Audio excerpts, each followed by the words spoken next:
Cost of capital. 62 things that you and I need to know about cost of capital. Number one, what is cost of capital? Cost of capital is the cost that a business incurs on the capital, on the different source of capital through which the business has acquired finances for its operations, for its activities. That is cost of capital. What purpose does it serve? Cost of capital. What purpose does it serve? Now, please remember, cost of capital is a very fundamental, very important, very critical aspect of finance. Cost of capital is a decision enabler. Sir, one doubt is there. Yep. Yes, go ahead. Go ahead. With respect to the cost of capital, Mhm. shall be understood like it is a kind of borrowing rate from the bank like that? Yeah, so depending on the source, the cost will change. So in case of debt, it is going to be cost of interest minus the tax saving. In case of preferential capital, it is going to be the rate of dividend, and like that actually. In case of a loan from a bank or financial institution, it is going to be the rate of interest minus the tax saving that you will gain because you are paying interest. Because interest, remember, is a tax deductible expense. Since it is a tax deductible expense, you have the benefit of the tax saving. So just to give you an example, since you have raised this question, uh, you have taken a loan and the rate of interest on that loan is 10%, and let us understand the loan amount is 100 crore. The tax rate applicable to your business is 25%. Remember what will happen. On 100 crore loan, you will pay interest of 10 crore at the rate of 10%. But this 10 crore of interest that you are paying to the bank is tax deductible.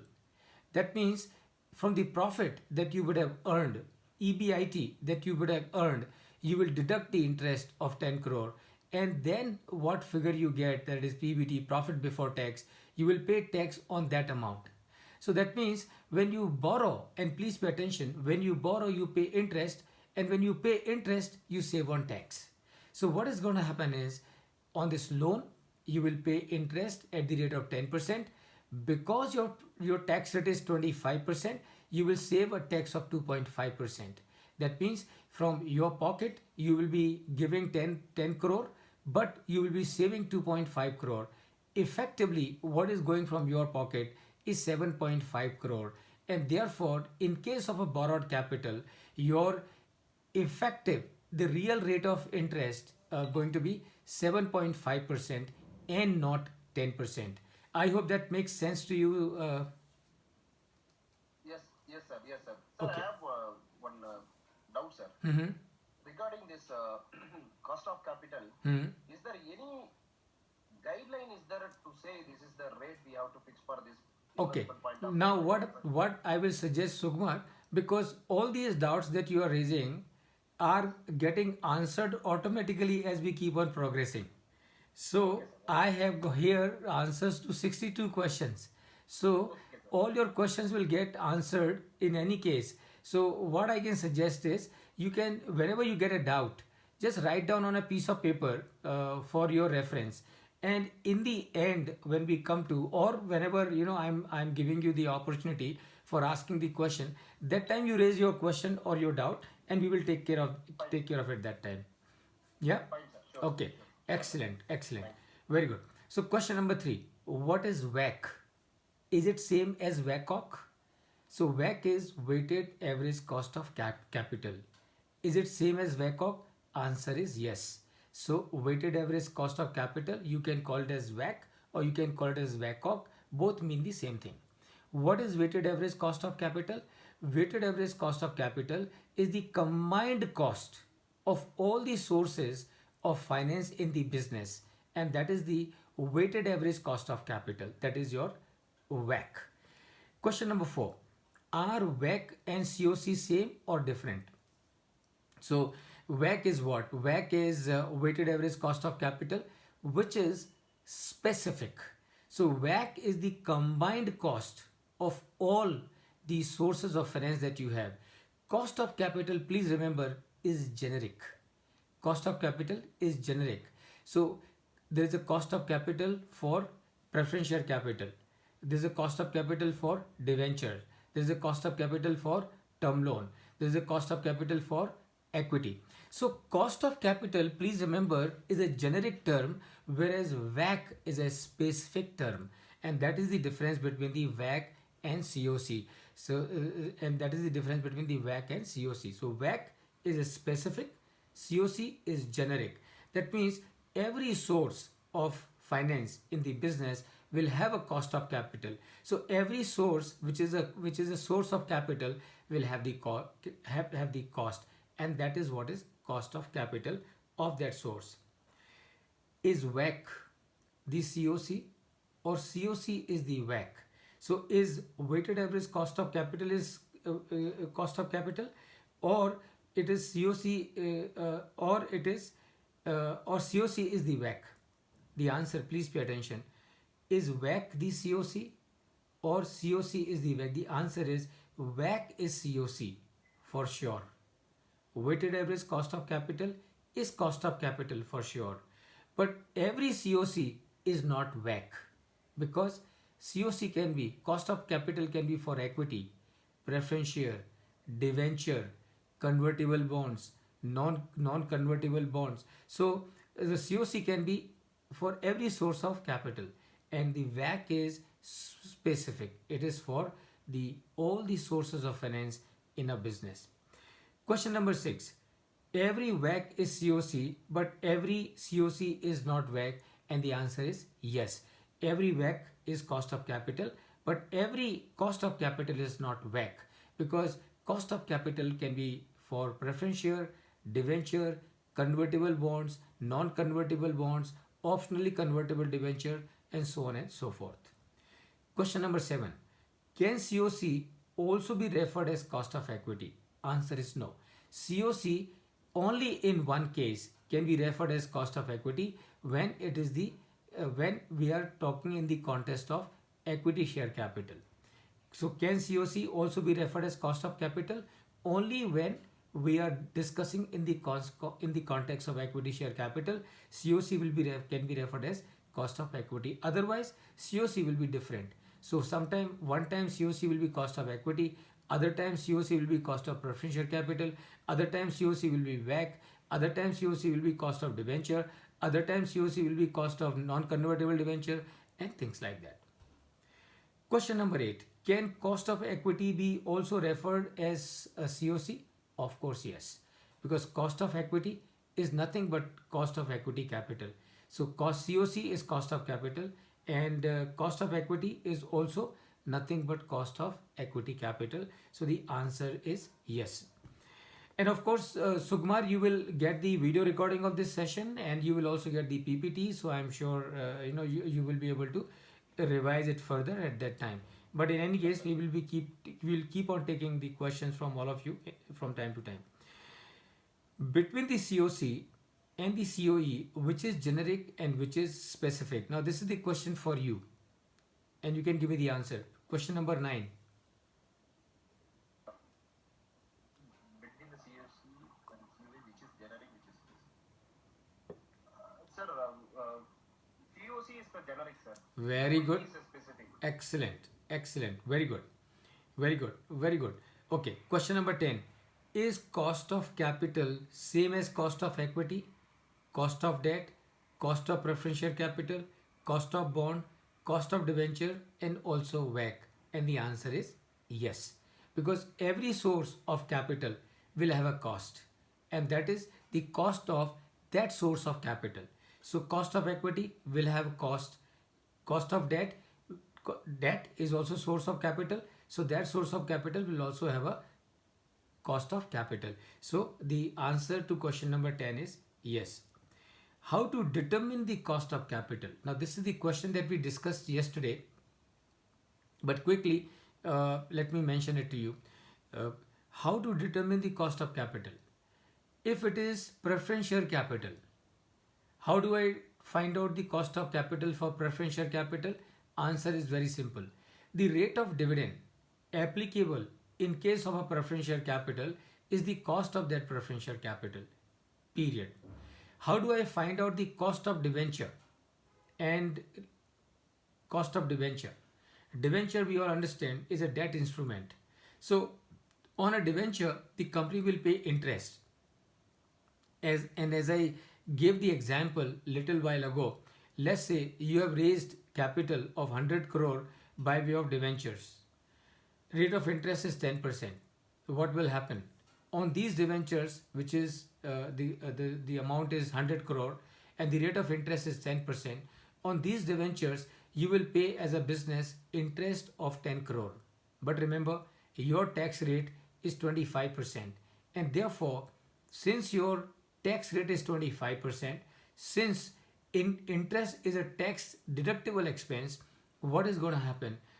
Because you are paying interest, you will be saving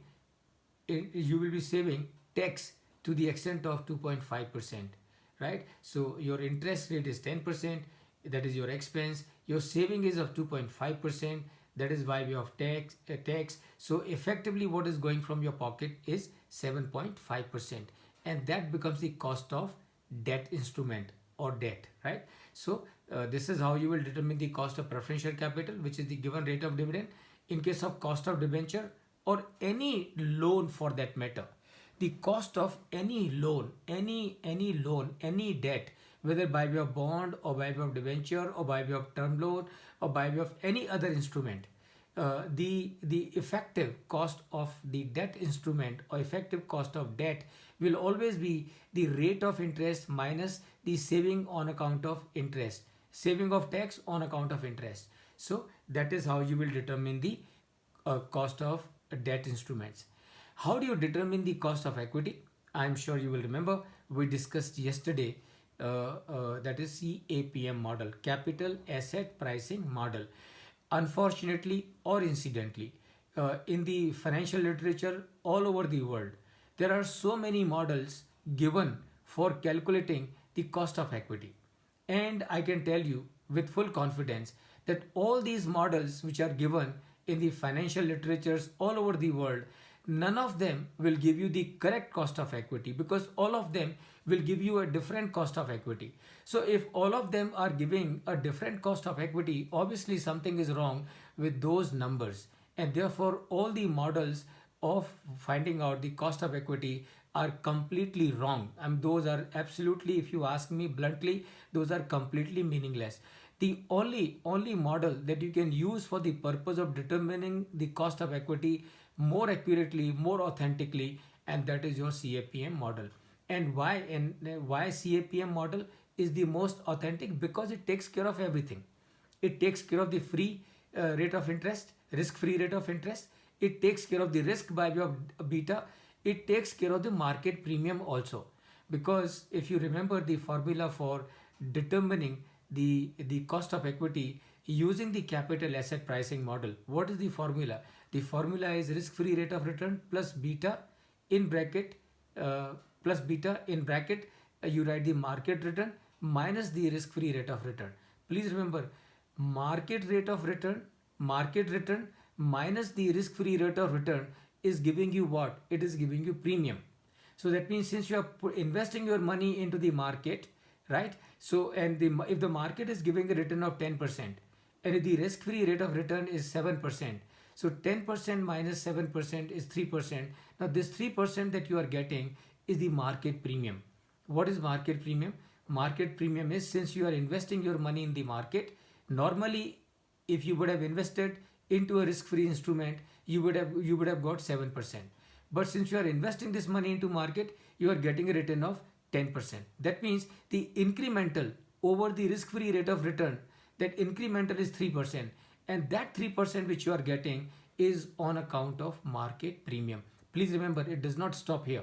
So 3% you get on account of the market premium. But this 3% is multiplied by the beta. Beta, as we discussed yesterday, is what? Is an indicator of risk of your business. So if your beta is 1.5, that means your company where you are investing your money is 1.5 times more riskier, or 1.5 times riskier, and therefore what you will get not 3%, but you will get 3 into 1.5, that is 4.5%. So what is going to be your return? Your return is going to be a risk-free rate of return plus this 4.5, and that is your that is your combined cost of equity. It is for this reason, friends, CAPM is used globally very extensively with full confidence, because it takes care of each and every aspect of your return expectation as the shareholder, as the investor. So in case if you have a doubt, please go ahead.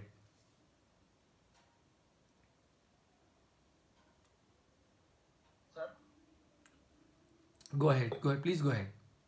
sir, here that the CAPM model, Yep. uh, capital asset pricing model. This you are saying that the risk premium RM minus RF. Yes. That RF we can say it is from the government security risk free rate we are taking, sir. Yes. This the market rate means how it is, sir. Yeah. How we Right. So let's say you have a market index, right? So you have a Sensex, okay, or you have Nifty. So you can find out the average return of the Sensex, or you can find out the average return of Nifty. So assuming that your company belongs to any of these indexes, or you can pick up the index to which your company belongs.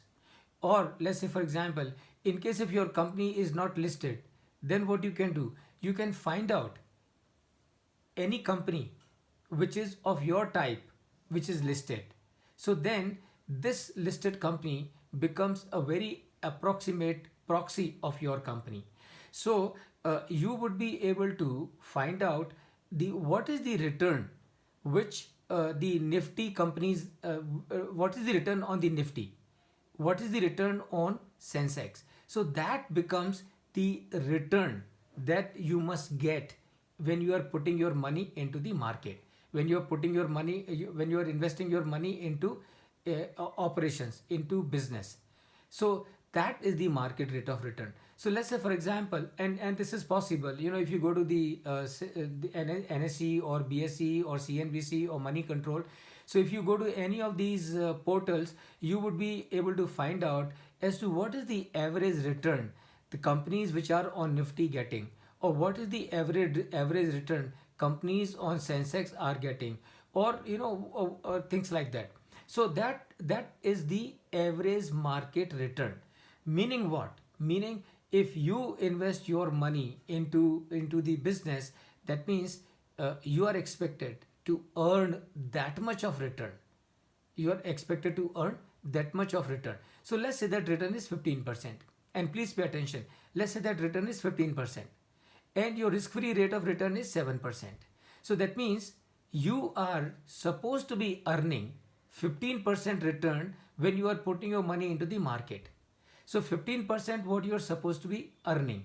Now, if you would not have put your money into the market, if you would have put your money into the Government of India bonds, then you would have got a risk-free return of 7%. So if you would have invested your money into the Government of India bonds, you would have got 7% risk-free rate of interest. But since you are putting your money into the market, you are expected to get a return of 15%. So 15% minus 7%, the incremental return is 8%. Now, why are you supposed to be getting this extra 8%? This extra 8% you are supposed to be getting because you have put your money into the market. So that means this is the premium for putting your money into the market, and that is why it is referred as market premium.